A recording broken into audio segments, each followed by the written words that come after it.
Habíamos abierto la semana comentándoles del crimen de Susana Montoya, esposa de un policía de Córdoba, en su momento sindicado como perteneciente también a una organización guerrillera y asesinado durante la dictadura militar. Sí. Había habido el antecedente de unas pintadas diciendo, o supuestamente diciéndole a los hijos, va a terminar como tu papito, como generando la sensación de que había fuerza de choque todavía de la dictadura, mano de obra desocupada y demás, que quería tomar venganza o represalia o vaya uno a saber qué.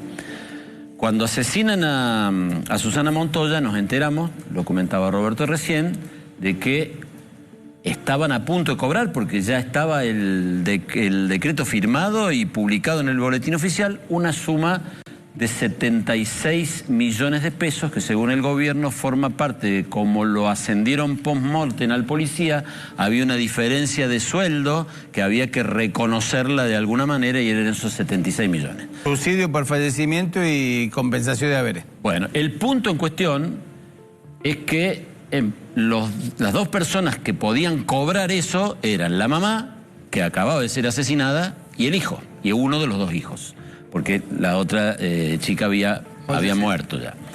Entonces, una de las primeras miradas fue sobre el hijo. Una de las primeras miradas, ya el mismo lunes se decía eso. Esa es la síntesis del caso que termina hoy, Roberto, con la detención de Fernando, se llama el hijo. Fernando Alvareda, el hijo de Susana. Era sospechoso, como bien decías vos, desde el primer momento, y que hoy el fiscal produjo la detención con una serie de elementos respecto de que esas pintadas de diciembre también las había hecho él. Una serie de cuestiones que ya en un ratito desglosamos. Néstor Gino en el móvil, con más detalles sobre la cuestión. Néstor, ¿cómo estás? Jorge. ¿Qué tal, Jorge? ¿Cómo te va? Muy buenas noches. Saludos al equipo también. Bueno, le completo lo que ustedes estaban comentando a partir de algunos datos de lo que charlaba recién con los vecinos acá de Barrio Ampliación Poeta Lugones. Estoy parado en la vereda de la casa donde fue encontrada sin vida Susana Montoya. El día viernes pasado a la tarde, cerca de la hora 18, el hijo, Fernando, ahora detenido, es el que encuentra a la madre. Viene acá a la casa porque no le contestaba los mensajes, aparentemente no tenía la llave para ingresar al domicilio y se sube al techo de la vivienda después de hablar con una vecina aquí del lado que lo conoce y le permite subirse al techo de la casa colindante y así acceder a la vivienda de su mamá y se encuentra con ese cuadro. Hasta ahí la situación del día viernes a la hora 18 aproximadamente, me están comentando aquí. Después, en la nota que le hace Luchi Ibáñez el día lunes, el propio Fernando reconoce que el día jueves habían estado en una clínica, él la había acompañado a su mamá y que al otro día, el día viernes, ella tenía que volver para hacerse unos estudios médicos. La llamó durante todo el día y le sorprendió el hecho de que no le contestara el teléfono y así es como a la tarde la encuentra.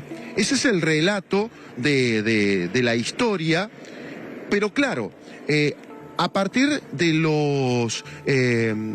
las palabras que encontraron acá en la parte de la cocina, escrita con lápiz labial, los peritos del área de grafocrítica de la Policía Judicial determinan que esos grafismos encontrados en la cocina, con lápiz labial escrito, de esta amenaza que hacía alusión Jorge recién, coincidían con los grafismos de las supuestas amenazas que denunció el propio Fernando Alvareda el 8 de diciembre del año pasado, y que a su vez coincidían con la letra de Fernando Alvareda. Eso, según dejó trascender la propia fiscalía del doctor Klinger, fue determinante para posar los ojos sobre el hijo, concretamente. Ya desde un primer momento se decía que había algo más, que no era un robo, no era un hecho policial más. Además, el propio Fernando lo dijo en la nota, que no le habían sustraído nada, no le habían sacado nada. Y él dejaba entrever en esa nota que todo podía centrarse en este dinero de resarcimiento por el crimen de lesa humanidad de su padre que estaban a punto de cobrar. Eso lo dejó trascender en la nota. pero era muy curioso para los investigadores que si hubiera sido un robo, se hubieran llevado algo a la casa y no se habían llevado nada. Bueno, hasta acá entonces un poco algunos de los elementos. Recién me decían los vecinos, Susana era una persona muy querida acá en el barrio, dice que era una persona más vale introvertida, no tenía así una relación muy fluida con los vecinos, pero muy buena vecina. Me resaltan todo el tiempo aquí algunos de los que la conocían.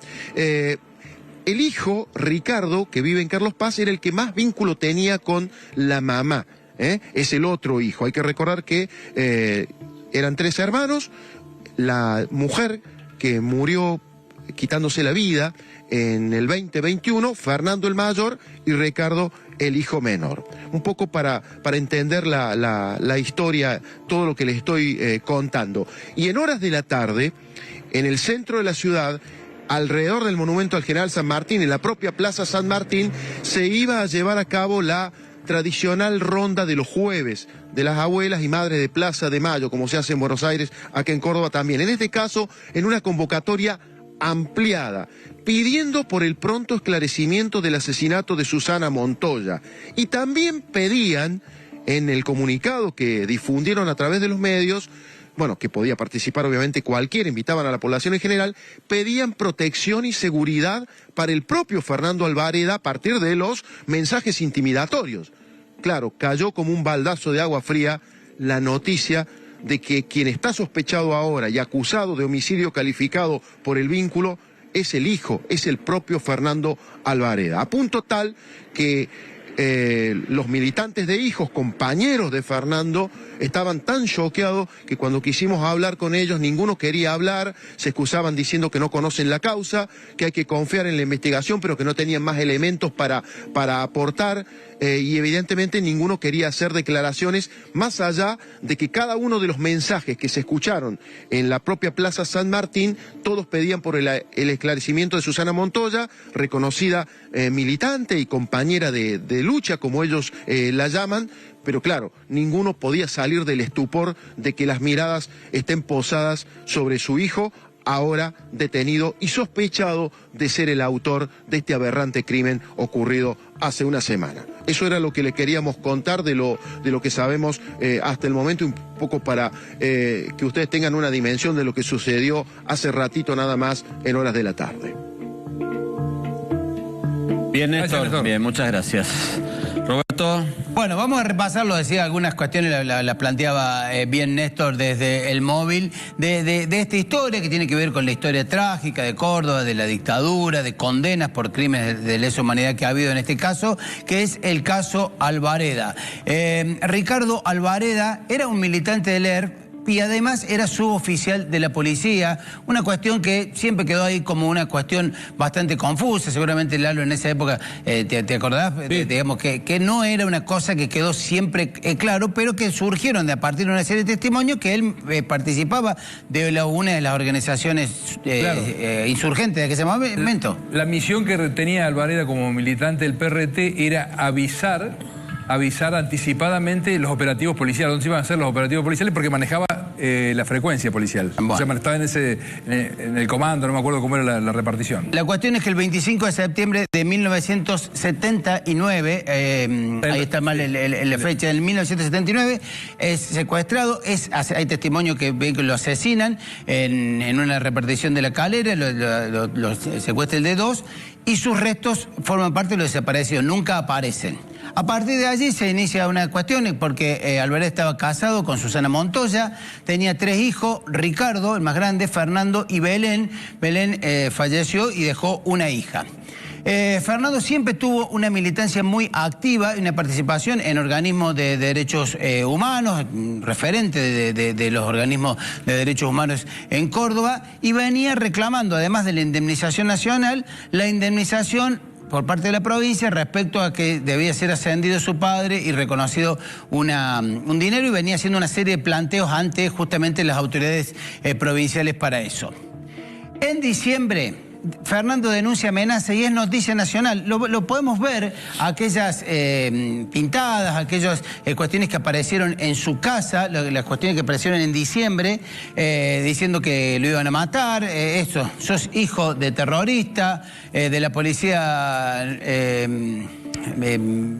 no vaya mal a la escuela, bueno, una serie de cuestiones que vinculó en su momento Fernando con el cambio de clima. Faltaban 2 días para la asunción de Javier Milei, que había planteado una revisión en la política de materia de derechos humanos, la vinculó con en su momento. Esa causa la investigó la justicia, pero no avanzó nada. Casi que la justicia estaba a punto de archivarla porque descreía de esas amenazas. Y, como bien decía Néstor, ahora el fiscal determina que esas amenazas se las profirió él mismo, digamos, para llamar la atención, para acelerar el tema del subsidio que venía reclamando, de la compensación económica en realidad. En mayo, el gobierno de la provincia le otorga esa compensación por 76 millones de pesos, pero solo a Fernando y a Susana. Vemos ese decreto firmado por el ministro de Seguridad, Juan Pablo Quinteros, en el cual plantea que se autoriza el pago a Fernando Armando Alvareda y a la señora Susana Beatriz Montoya. Y después se plantea que es la suma de 76.447.000 pesos por tanto lo que tiene que ver con el subsidio por fallecimiento como por la cuestión de la compensación de haberes. Sorprende la decisión, primero la cuestión de que Quintero no estaba noticiado que la causa judicial avanzaba en que esas amenazas no existían, pero más allá de eso, bueno, el gobierno arguye que hay una ley que los obliga a hacer este tipo de reparaciones. Pero sorprende que la reparación fuera a solo 2 integrantes de la familia, cuando había otro hijo y una nieta que podrían bien haber sido beneficiados.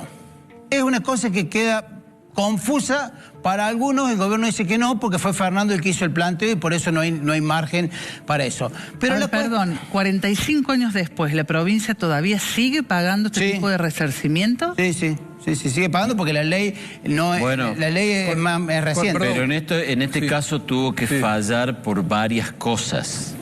Primero, desde algunos sectores oficiales alegaban que Alvareda padre se había ido voluntariamente del trabajo, había hecho como abandono de servicio, hubo que demostrar que no hizo abandono de servicio, que lo habían cesanteado, es decir, una serie de pasos que terminan con un decreto que firma el gobernador de la provincia de Yardora el 7 de marzo, y que es firmado además por los ministros, por Quinteros, Liliana Montero, Jorge Córdoba y demás. Ahora... Y después viene esto otro que es lo que está contando Roto. Sí, pasó tanto tiempo, pero no es el único caso, hubo muchos casos de... Claro, pero siguiendo con la pregunta que te hace Laura, que mucho tiempo después se hace, digamos, se cumple la indemnización, no sé cómo llamarle. Sí, es una compensación. Una compensación. Reparación, dice el decreto. El decreto de Yardora dice, instrúyese, a ver, espera, ¿dónde está? El gobernador decreta... Hágase lugar reclamo en orden a concretar en los términos de la ley la reparación histórica del legajo laboral de su padre, señor Ricardo Fermín Álvarez. Claro.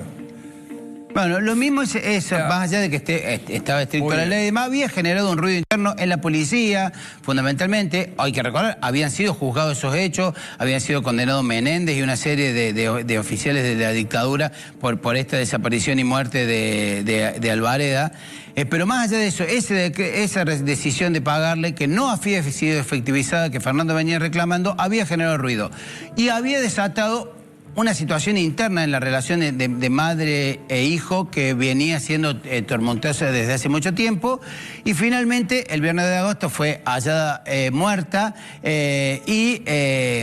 bueno, esto que decíamos, que el fiscal estaba planteado que era para quedarse con ese dinero. Esa mañana de lunes, después de ese fin de semana trágico, en Arriba Córdoba, Luchi Ibáñez dialogaba con Fernando Alvareda y le decía esto. ¿Encontraste a tu mamá muerta? A través del techo de una vecina, porque no logré comunicarme con ella durante todo el viernes y realmente me preocupó porque el día anterior habíamos estado en una clínica donde ella iba a ir a ver su cardiólogo y le habían pedido una serie de estudios para el otro día, para el día viernes, y durante todo el día viernes, por mi actividad, no pude ir a su casa, pero la llamé un montón de veces por teléfono y no logré dar con ella. Yo no, en mi vida me imaginé que podía suceder una cosa así, más allá de lo que sucedió con mi padre y de la forma que lo mataron a mi padre. Saber que lo que hicieron con mi mamá el día que la mataron es terrible. Bueno, ahí está lo que decía. Ahora, obviamente, enfrenta un proceso penal. Obviamente habrá que llegar toda la etapa de instrucción, el juicio, la imputación, que es homicidio agravado por el vínculo, tiene una pena muy alta, que es la de reclusión perpetua. Esto es la despedida que él hacía en la red, donde se le ve a Susana casándose con su papá, con Ricardo Alvareda. Ha habido comunicado de algunos dirigentes vinculados con organismos de derechos humanos, diciendo que es un tema muy sensible, que lo responsabilizan también a un clima de época, que consideran que hay una persecución sobre los organismos y demás. Bueno, la cuestión es que obviamente este tema tiene alto impacto. La cuestión de esta compensación económica, que fue aparentemente, según el fiscal, el móvil, va a generar también algún debate, más allá de que el gobierno sostiene que se ajustó a lo que dice la ley, ¿no? Bueno, gracias, muy bien. Roberto.